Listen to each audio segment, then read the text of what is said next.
Hey, hey, insight number 2. Happy Tuesday to those of you that are in my time zone. To everyone else, just happy day. So we've looked at verses 5 and 6 of section 137. Now it's only 10 verses long and it's a really good read. It's jam-packed full of good news from Joseph's vision that he had in 1836. So keep that in mind. We're back in time. If you missed the martyrdom and you're thinking, what the heck's going on? No, this is just it was added later. It was part of his journal discourses that they're like, actually, this is so important. We need to put it in the Doctrine and Covenants. So it's now section 137. So verse 10 is where we're going to go. It said, because this is a big topic for anyone. Let's just read it first. This is a crunch for a lot of religion. So let me see. It says here, and I also beheld that all children who die before they arrive at the years of accountability are saved in the celestial kingdom of heaven. Now, if you look at the footnote for that, that'll take you to another Doctrine and Covenants reference, which talks about the age of accountability and how that is generally age 8. However, it is at the bishop or the leader's discretion if your child or the person is mentally impaired in any way or physically impaired, whatever's going on there, as to what the age of accountability is. For some sweet souls I've met, the age of accountability even as an adult, because their ability to reason and think is probably stuck at around 5 or 6.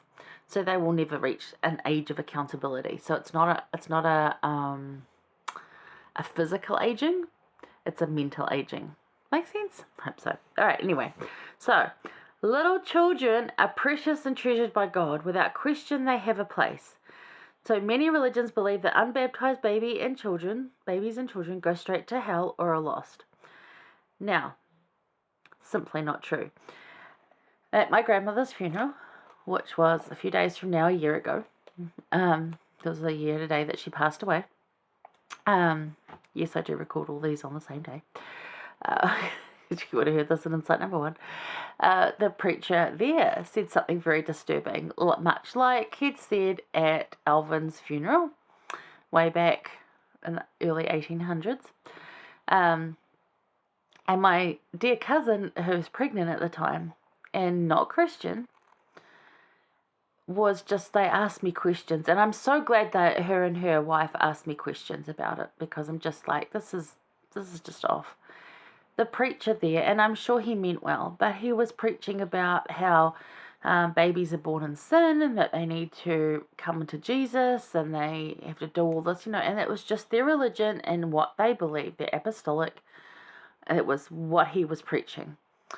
And that really upset my cousin, because she's like, but doesn't God love babies? Doesn't Jesus love everyone? I'm like, yes, he does. And then she's like, then why would he send them to hell? I'm like, he's not. That's wrong. Nowhere in the Bible does it say that. That is wrong. They have picked up the wrong message from somewhere. That is part of their church culture. It is misinformation and it is not true. Little children, or those that have not reached the age of accountability, yeah, absolutely. They are precious and they can misbehave and they can be naughty, but they don't cognitively reason yet to be able to discern between right and wrong well enough that they are accountable. So they're unaccountable. So I explained that to them, and that was a really comforting moment, and then they were really happy. We had a really great discussion around that, and I was able to share some scriptures around Jesus speaking around how precious children are and how precious babies are and how much he loves the kids, and children are saved no matter what, and that you get baptized when you choose. When you can choose and when you know the difference, that's when you get baptized. And that was very comforting to them. So I'm so glad they asked me that. But there's a lot of misconception about it around there. So if you've ever heard that babies and children, because this is what they were preaching back then too, in Joseph's time, the other churches were preaching this. So if you've ever heard that, it is simply not true. Children are precious and treasured, and before the age of accountability, are saved in the celestial kingdom. Beautiful. Done. So Jesus and our heavenly parents love all of us, especially the little kids. They really do. Of course, there is salvation for them. And we get to raise these precious souls into adulthood if we keep our covenants. And that's so very special, especially to me, because I have family members, and you look back on your family tree and you see these children that died young before the age of accountability. And for someone like me who can't have children, I look forward to being able to have the privilege of maybe being able to raise some of those kids.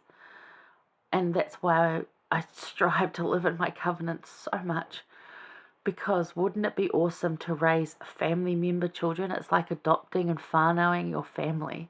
That's just amazing. And it's going to happen in heaven where there is no illness and death. I'm not going to have to worry about them getting sick, or, maybe there's even no nappy changing. That would be even better. And they'll sleep through the night immediately. I don't know, right? But it's going to be such a privilege and an honor if I get that privilege and honor. And if I don't, that's okay too. However, we get to raise these children. If you have lost a child, and I know many of you have, you will have the opportunity to raise these children if you live in your covenants and keep them.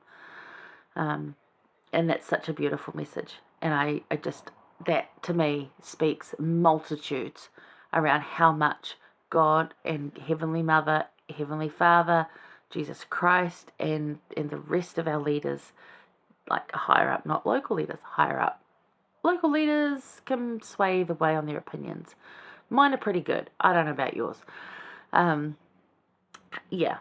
But how awesome that is. It speaks to their love for us, their understanding, and their kindness and their generosity towards us, and that they really are loving parents. They're not trying to take children away from us. They're trying to give them to us and say, please raise them. Raise them to be good people. Right? There you go. Anyway, Gordon B. Hinckley, he said, "Behold your little ones, and see within them the wonders of God, from whose presence they have recently come." And to anyone who's looked into the face of a newborn child and they've opened their eyes and they're all like big and they can't focus and they're just sort of like, ugh, and you just marvel at the length of their fingers and their little fingernails, and you all know what I'm talking about. It's beautiful. Marvel at that. They have just come from the presence of God. What can you learn from them? They can't yet speak to you, but you can feel their spirit. Learn from their spirit.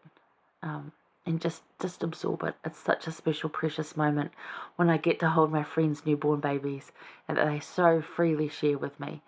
It is such a special thing. And I just cling on to them and rock, and oh, it's gorgeous.